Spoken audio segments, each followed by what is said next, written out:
And welcome back to Friday's Premier League today. We're going to turn our attention now to West Ham against Manchester United. It was a tough start to the season for West Ham, but after a couple of good results, have they turned a corner? Here are the thoughts of Manuel Pellegrini. Yes, of course, because the moods are absolutely linked with the results. But I think that in our worst moment, I saw always the player working hard. I saw always the player believing in what we are doing. We improve our results. Now we need to win our first game here at home.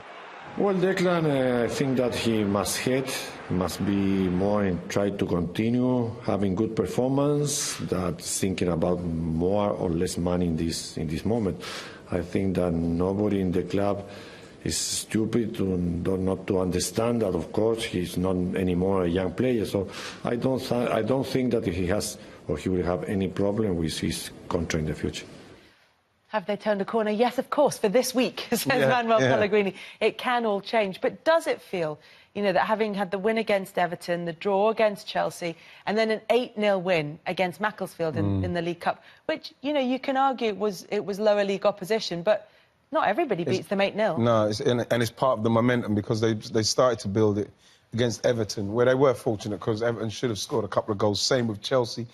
But then with the Chelsea game, they could have actually won that game. We saw the chance what Yarmolenko missed there, which he should have scored. And then, obviously, the Macclesfield game, like we said, that can build momentum and give them confidence going into a game like Manchester United. But it really does depend on what Man United turn up because West Ham will have to put them under pressure and keep them under pressure. So as then the kind of angst and everything we're seeing at Manchester United, you could then see it creaking maybe on the pitch. And West Ham try and take advantage of that. Otherwise, I can see Man United beating them because West Ham are very open. I find them very open and easy to get through. Can West Ham do that then? Can they crank the pressure up on Manchester United early in that game? Yeah, definitely. I mean, just what he said, they're very open. But that's also the way where he comes from. Pellegrini, he comes from a team that he had everything in it. Now he goes back to a team that he has to, you got to be smart, you got to put people together, you got to be tight, don't give too much away. If you do that against Man United, you're playing right into that trap because that's because they don't have to entertain. West Ham is at home. They gotta entertain the home ground, So I feel like this game is an interesting one, and I feel like West Ham definitely has a chance to beat Man United. They have a chance of beating Manchester United. They need to have the crowd on their side, which hasn't always been the case at the London Stadium. Are players like Declan Rice and Pellegrini talked about in there, are players like him important in order to bring the rest of the crowd with them, especially when West Ham feel like they've not quite bedded into their new home. They feel as though they're constantly in a state of flux. To have a player who's come through the academy that feels that make a difference. Yeah, it does make a difference because if they see him playing well, and you can't take away the Manchester United factor from this as well. That when you got Man United coming to your place and you've got a young player like that who the fans can recognise and you can see them trying hard, playing well.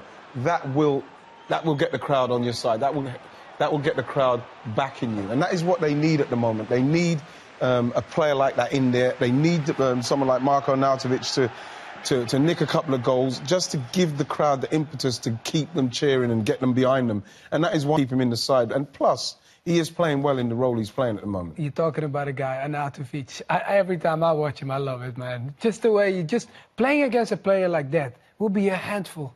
The guy is strong, quick, and you bump him, he just looks at you, what are you doing? And you don't like that. That's not nice to play against. When you try to hurt him, he goes like, what are you doing? Oh, my God. Yeah, I definitely think, as a striker, if he gets, going and what we expect him to do, he definitely can give them a real hard time. What would you do against him then? If that doesn't work, if you can't physically overpower him? Okay, my thing was always when you play against a player that physically was so strong, and mostly they were most of the time stronger than myself, you just make sure that you don't touch them. Because they want to know where you are, but don't let them know where you are. They want to feel you because they know that is their strength, I mean, if you look at the Zlatan or not, when they back up into you, they're going to use your body to turn. Don't ever let them do that. And the thing is as well, Kels, that you say how do you stop him? He's the kind of player that, like Mario says, once the ball's getting in and around him, he's got such a great body strength, lower body and upper body strength, that you have to kind of stop the service to him. You've got to limit that. So as then you start to frustrate him so that when he does get it, he makes mistakes because he's so intent on trying to do something. So you're trying to frustrate him by stopping his supply. And then hopefully, when he does get the ball, he wants to try and do too much, touch maybe off and you can nick it away or something. I used to see Tony Adams and Boldy do that a lot. Constantly telling people in front of them where to go to stop the supply, so as then anything that came, they'd be all over them and wouldn't let them get going. Those little fouls to knock them off their stride. And so then what happens is... I love it that he knows all that. You know, like, that's the stuff that we do. And so then what happens is the forward. You know what? They've done it to me in training every day. It's amazing. That's what you do. And so then what happens is, as a striker, you feel like, when I've got to do something. I'm not doing anything. Yeah. And then it's just... And that's what you got to try to do to him. That's how you stop him. That's what I learned. Because when I was a kid, the coach used to tell me, why are you running so much? I said, yeah, but if not, the ball goes. He said, no. Tell the midfielder, do a step left. Yeah. Do a step right. Then you run less. That's how you have to play. And so now him explaining it, it's right. He is right. That's what I was doing too. I said, go one step left, because then you're standing in the line of the receiving. Yeah. Now the striker has to go wide. How far is he now away from the goal? Exactly. No problem, Exactly. because he's away from the goal. He's not dangerous. And that's what you want. So you're stopping him from getting into the dangerous areas. That's exactly Hurt it, you. And that's when it's frustrating. Can Manchester United be frustrated by West Ham at the London Stadium, do you think? I think that watching Man United and everything what's going on there, West Ham should try and make that happen. And they can get frustrated. And this is where it comes down to the experience and the quality of players that Man United have got to understand that this may happen. You know, he saw a team playing with world-class ability. That's world-class ability. That pass from Pogba is world-class ability. He's got players that can do it. But what they've got to also realise is that teams will try and stop them playing, and they've got to earn the right to play. You have to earn the right to play. You have to match them. So you have to match West Ham players the time to play, because you've matched them with the gritty stuff, and then you can get them going. And all of a sudden you get Lukaku going, Lingard gets going. You know what I mean? Everybody starts to play. What's that phrase? Hard work will always beat talent if talent doesn't always work hard. Yeah. Is that right? Yeah, I like the phrase? I would never try to attempt to say that. It is right what you're saying. I'm trying to imagine where I'd seen it written down, so I made sure I went through it in all the right ways. But for Manchester United, look, with the stuff that's going on off the field, it's a continuation of the Pogba, Mourinho, row, power struggle, whatever you want to call it. We've talked a lot about that, but it keeps going on. How much of an effect can that have on Manchester United in a football sense? It has a lot of effect. I mean, if you're in a team, one thing you don't want, you understand, whatever happens in the team, that's one thing you don't want it to happen outside. You don't want people to know about it. When you're at the training ground and you see a player coming on like Pogba, and then the coach calls somebody else to talk about social media and stuff like that, what you could address outside what nobody would see, and you do it outside, you actually, causing problems and pulling it towards you. Especially coming from a man like Mourinho. I was surprised, because he's normally the one that protects all those situations and keeps it inside. So are we seeing now a different side of him where sometimes it gets too much for himself too, where he kind of emotionally can't control himself? And I don't want to see that, because his strength is about protecting his teammates, his team. When I met him and when I spoke to him, he was always a guy that was in control. And I don't want to see a guy that's out of control, because that shows to his team too. And they start performing, they start losing games. And that's why I said West Ham has a chance. I just think that when you consider how it happened, Kels, in respect of this latest bust-up, and Which was over an Instagram post. Over an Instagram post. During the game. The thing is, Kels, the point I was going to make is at the time that you probably have to get to the training ground would be, I don't know, maybe 9 o'clock. Some people get there 9, half 9, whatever it is. He had so much time to defuse this in the training. Just tell Paul Pogba to come and see me, please. They talk and see what's happening. Paul Pogba would say, well, no, it didn't happen like that. It happened like we didn't have the Wi-Fi. It didn't go out at the right time. Defused. Now, all it says to me is that he's not even bothered to go and find him in and around where the training ground area where he could find him and sort it out like men should sort it out. A manager to his player, like adults, and say, what happened there? That says to me there's a massive problem in and around there. So then Paul Pogba's coming out. Is that the first time he's seen him? It's just getting worse. And it's getting more and more embarrassing for Manchester United. And I don't like seeing it. Well, let's hear what Jose Mourinho has had to say about that game and about Paul Pogba. After the draw on Tuesday, yes, a draw at home against a championship team, a good championship team. But against a championship team is not a good result for us. The same as the draw against Wolverhampton, a good team, but a team that we have to beat at Old Trafford. 5 matches in September, 0 defeats, 3 victories, 2 draws, but not good enough. Not good enough.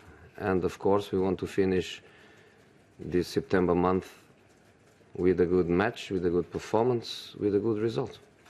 I think the whole world perhaps wants to know about your relationship with Paul Pogba. What can you say about that relationship and how you are between a manager and a player? Exactly that. That's exactly that. I think Paul told that in one of his appearances in the famous mixed zone, and he's correct. He's exactly correct. He's a good relation player-manager. I think on Wednesday people were lip reading, trying to work out what you were saying to him. Can you tell us what that kind of, not confrontation, but what that was all about? No, I cannot tell you. The training session was open. You had some cameras with some potential to get some of the words. Maybe you have to change that potential if you want to know everything that is said. Because I'm not going to comment. It was a conversation. Well, it was a conversation, but as you said, it was a conversation that everybody could see. People could, if not hear it clearly, then at least get the gist of what was going on. But this, what he just said at the end, that's the Mourinho I know. Not how he addressed it on the field. The one that I know is the guy that just answered at the end and said, no, Well, protect him. I'm not going to tell you. Because he has to protect his team. Don't cause more, because normally he was like, bring the problem to me and leave my players alone. Now, it's kind of in the middle. And I don't think that is where his strength is as a coach. Because as a coach, he was always protecting his team, and that made the players to go the extra mile for him. What are we seeing from Manchester United on the pitch? Well, we're all distracted by what's going on between Mourinho and Pogba. What are they actually doing on the pitch? Do they look impressive? Do they look fine? Do they look below par? What do you think? I just think they look very average. Apart from whatever people say about Pogba, I heard someone say the other day that he scored a goal and then in the other instance he gave the ball away and he didn't even run back. I don't see Paul Pogba running back. I see Paul Pogba doing those great passes like I saw him do for the first goal, and that's what he's capable of doing. Fantastic little things like that. Maybe we don't see it as often as we should, but in respects of Manchester United and playing a brand of football where they're passing through people at pace, making loads of chances, chances that unfortunately at the moment Lukaku seems to be not firing on all cylinders, so that doesn't help as well. They're not playing the kind of football that would frighten you.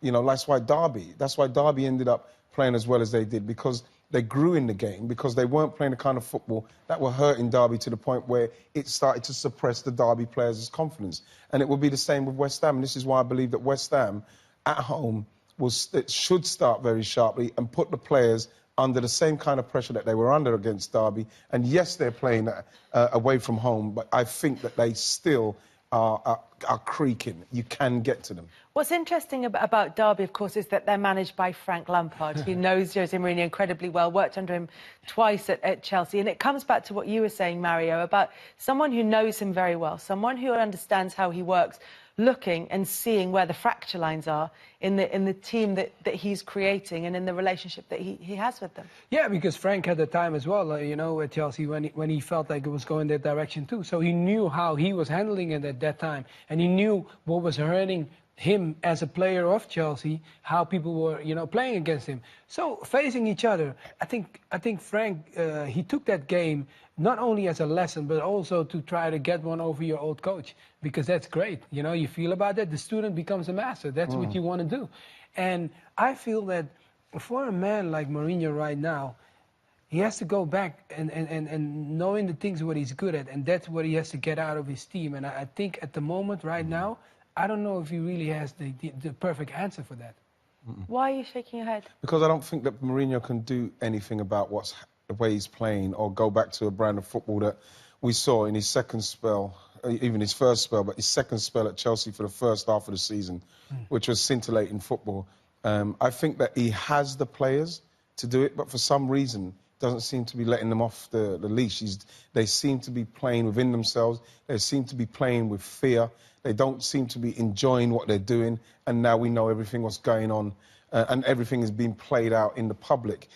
So I don't know if Mourinho can change what he's doing, and all of a sudden we see him playing like Sarri or trying to play like Guardiola because he's set in his ways. And if that was the case, and he would have changed it already. Are we now in a position with Manchester United where West Ham away at the end of September is a huge game in terms of their season? Oh yeah, that could easily happen. I think just you know, like just Ian tapped in it, but it's also the investment that Man United made, right? If you make so much investment, you take a little bit more time with a person like Mourinho. They were talking about the contract extension, stuff like that. But now they come to a point. There's going to come a moment where they have to make a decision as well. What are we going to do as a club? You know, it's a big club, it's a big brand. This is bigger than Mourinho, this team. So is Mourinho the good fit for us? Because we want to play the beautiful game. Our fans are used to playing the beautiful game. And we have to win certain trophies. And the league is definitely one of them. What do you think? A big game for them? Massive game for them. A massive game for, you know, people constantly going on about Pogba, but Alexis Sanchez is somebody that is a whole different conundrum that Manchester United have got a problem that... Because he kind of got a pass, didn't he, from January to the end of the season, because it was he needs time to settle in. But this was meant to be the season. This is it, yeah, and up to this point, he's not done it. And I think that the unfortunate thing for Paul Pogba is that he is such a big star and such a massive commercial monster. Why he commands so much attention, even when he is, people saying he's scoring, but he's not defending all that. Whereas someone like Sanchez is not doing hardly anything in respects of what he should be contributing to Manchester United at the moment. And I think that is something, again, if they can get that going, it could help Manchester United to get themselves going. Is it about getting... I mean, how does Mourinho approach getting the best out of players? What are his methods? What does he do? Does he talk to players individually? Is he a manager who gets them in and talks them through the minutiae of the tactics of their game? What does he do? He is the you know, like the best. You understand, from even me playing against them and hearing from the guys, he was good with them as a person. But then sometimes when that crack comes, he's not the guy that can turn it back. You know, like, okay, you can do it with your arm around a player and he makes him feel comfortable. But when something goes on between a player like now or Pogba and Mourinho, I don't see Mourinho being the coach and said, come in here, let's have a chat and let's clear the air. He's not like that. I feel like he's more like a boxer, right? You either, if you don't punch, I punch first. You understand? And if you're not doing anything, okay, cool, then we keep on going, but I'm the boss. And sometimes to clear the air and get the people the right direction, you got to talk to them. But you got to show some humility. Yeah, and he has all the experience. He's won so much. So sometimes it comes also a little bit of ego and says, like, no, guys, you got to do it my way. And if you don't do it, then find somewhere else where you can do it. Well, it was a reasonably long press conference for Jose Mourinho, so let's hear more of it. Does he have to be friends? Just listening to Mourinho there, where he says, we've got a player-manager relationship. I don't want him to be captain because I don't think he's a particularly effective captain for Manchester United. He's trained really hard. He's going to play. That's all I need him to do. Yeah. Does he need more? I don't think he does. And remember, the reason why we look at it so intently is because it is Man United. It is Jose Mourinho, massive personality, and it is Paul Pogba. So it's not like we're just going to, oh, OK, then. You want to know the real, the nitty-gritty of what's going on. It seems to me like there's a certain dislike.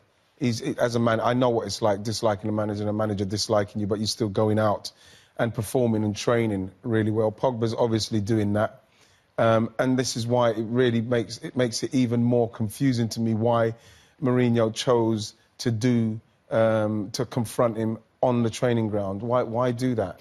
It's interesting because after the game against Derby, when they were knocked out the EFL Cup on penalties, Jose Mourinho had told Paul Pogba before that he would never captain Manchester United, and was asked about it after the game and said, I don't need to explain anything. It's a decision I made, I don't need to explain it.